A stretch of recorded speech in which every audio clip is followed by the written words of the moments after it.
And now he's been given another chance. He fights the Canadian Steve Molitor for the IBF World title in Sunderland on September the 11th. And as I say, I went up to see them both this week.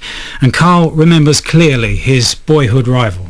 Jason Booth, I boxed him when I was 11 years old. He was actually my first amateur fight, believe it or not. God, how far back am I going? 21 years, dare I say? How old am I now? Yeah, it was my first fight, and we actually boxed again later on. And I can actually remember the fights quite well because he was a bit shorter than me. I was short myself. I was probably, I don't know, we was 11, probably 4'6", a little kid. But he was a bit shorter than me, but quite stocky, and I can remember him giving me a really hard time.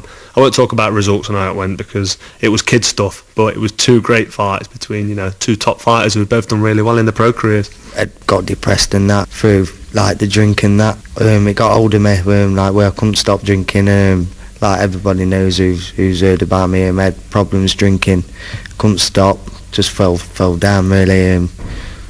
What can I say? Just hit rock bottom on the streets where I was living at.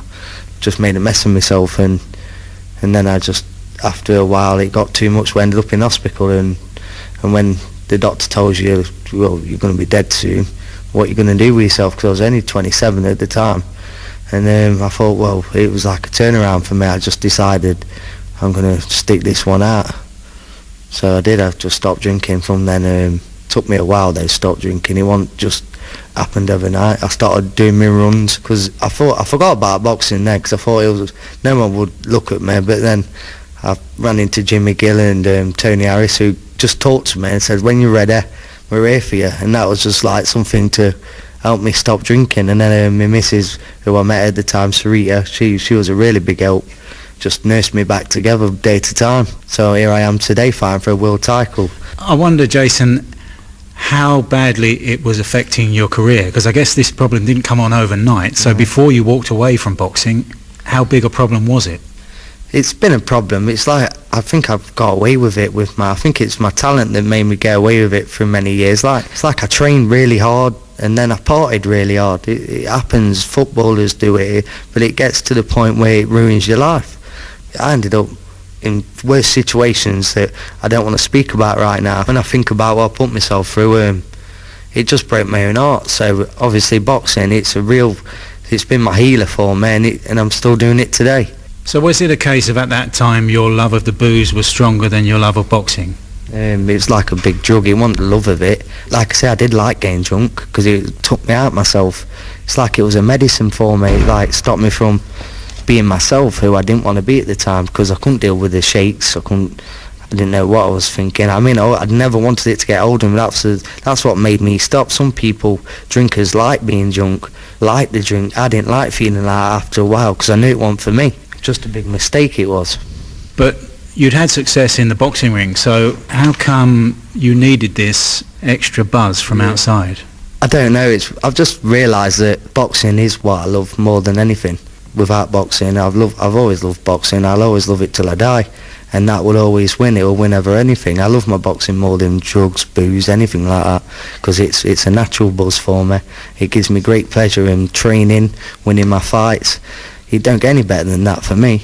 So drinking after and all that is just ruins it for you. So I've realised that, and all the people that's listening, young guys who are into sport, just take a leaf out of my book. It don't work. You lose your money. I could have put my money to other things like a house or something, but I just went down the wrong road. I seen him in the gym, and he was on a cold sweat, and he was shaking, and I got him a bottle of water, and I said, just stick with it. If you can pull yourself through here now and make a comeback from this, I'll definitely look up to you and admire that. And something as a man and as a warrior, if you can pull it off. Was there a point when you thought there's no way you can turn it round, that it's all finished for you? Yeah, there's been times where we just think, I give up, I've had enough. You know what I mean? But on the other hand, you think, I'm always been a fighter, so obviously I ain't giving up. You can always try, can't you? When you say, I've had enough, I'm giving up, how low was that? Were you suicidal? I wouldn't say suicidal, because my sister committed suicide, but it's nothing I'll never consider, no. Accidental, yeah, but not actually deliberate. But how low is in the pit of this problem that you had? It's just a bad addiction to the drink, wasn't it? I haven't really gone to the root of the problem, why did I drink, but there's so many things that made me drink, maybe things in my past. I get very bored, I've always been frustrated if things don't go my way or not quickly. Just I can't really weigh it up. I ain't seen a psychiatrist to know, so I don't know. And how difficult was that process you talk about, 3 and 4 weeks of drying out, to avoid just reaching out for that next can of cider or whatever it was? Well, with me, it was my stomach packed in, so obviously I was in too much pain to drink. I mean, that was a help with my body letting me know that there was no more drink going down, so that's when I put the drink down and thought, this is it now for me, I can't drink no more, because in fact I have to thank my own body for telling me to stop, because my brain wasn't telling me to stop, it was my body. So you were frightened that you might even die from this? Yeah, definitely, yeah. And when this chance of a world title fight was offered to you, what was your first instinct? Well, I just felt great, really, because I thought, yeah, I deserved a chance, and I'm up for this fight.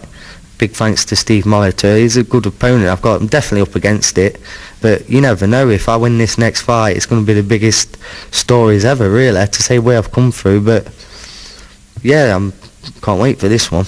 You know, he's come back to win the British title, and now he's on the fringe of fighting for a world title against Molitor. Well, he is. He's fighting for a world title, and good luck to him, because to turn his life around the way he's done it, and to be as down as he was physically and mentally, to then turn that around, and in a sport like boxing, to come back from a brink of total retirement and devastation to now be fighting for a world title, it's a fabulous story, and I really do. I just wish him all the best, and he can pull this off. He really can. Steve Molitor, great fighter. It's a good opponent, but it's not nowhere near as good as opponent as the drink was, so I'm not really worried.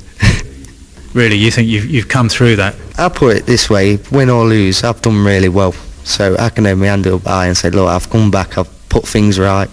Not many people can do that, I know that. I'm special on her, so that's why I put myself right. This world title fight's a celebration of what I can do if you put yourself right. Hopefully, if I can win, if I can't, I'm going to be happy. So I've got the chance to have a fight, so that's all I can say. His big night comes early in September, yours October the 2nd in Monaco against Arthur Abraham, coming back from your first defeat. Yes, definitely. The first defeat against Kessler, as controversial as it was, without going into scoring systems and judges and being away from home, because, you know, politics in every sport plays a big factor in results. Big fight now against Arthur Abraham in the Super 6 World Boxing Classic, a tournament put together by the Americans that has given me the opportunity now to proceed and progress to the semi-finals, which will give me a chance at my belt back with Kessler. By beating Abraham, I'm in the semi-finals, I get to fight Kessler again on neutral ground. I mean, I'm jumping a forward ahead of fight, but I've got Kessler very much in my sights, because I feel I can do a really good job on him next time I fight him on neutral territory, especially in America. I feel I can stop him, get my belt back, and what a story that will be and what a comeback that will be. But one step at a time. Arthur Abraham, very, very strong, tough warrior. Hard puncher, he means business. He's only ever lost one fight, disqualification. He was getting beat, and then he threw an illegal blow, which is a shame. He's put a little bit of a blemish on his record. And maybe one day you'll have that big fight that you've been dreaming about at Nottingham Forest. We've been talking and inviting texts in the programme about great stadium fights. Why is it such an appeal to box outdoors at a big football stadium or any arena? I think first and foremost, with any big arena outdoors. I mean, I was at the Ricky Hatton fight. You can probably tell me who he boxed at the City Ground. Juan Lazcano. Yeah, that's the guy. And it was 50,000 sell-out. I was sat at ringside. David A was there. There was a few. I think anyone was there. And what an atmosphere. I put my head over my right shoulder. I put my head over my left shoulder, and I thought, I've never seen the likes of it. They did one of them wave, them Mexican wave jobs. I've never seen the likes of it. It was just unbelievable. You could feel the tension, and you could feel the rumbles of the volume of the people when they were cheering. And that alone's fantastic. But on top of that, if it's in your home ground, like for me, Nottingham Forest, the City Ground, you've got everybody, anyone who's anyone will be there. The people you went to school with, their family and friends, their mums and dads, and anyone who's dear to you would all be there, plus people you don't even know that think they know you, because they support you that well and they're behind you. It's just be unbelievable. And on top of the atmosphere and the fact that you're at home, that would be the pinnacle for me. Better than any Las Vegas casino or any glamorous place anywhere in the world. If you're fighting at home at your city ground, outdoor, that tops the sport off, and you could happily retire after that and think to yourself, I've reached the pinnacle in my sport. And life after boxing, will that be the target, to make sure that those kids of yours are given strong guidance along the right path. Yeah, definitely. Because, like I said, it's dead easy to go down the wrong path. I was brought up. I had a good upbringing. I was never wanted for anything. It was just them little roads I just went down the wrong roads through. It can happen to anybody. Two very different recent histories. Carl Froch and Jason Booth talking to Mike.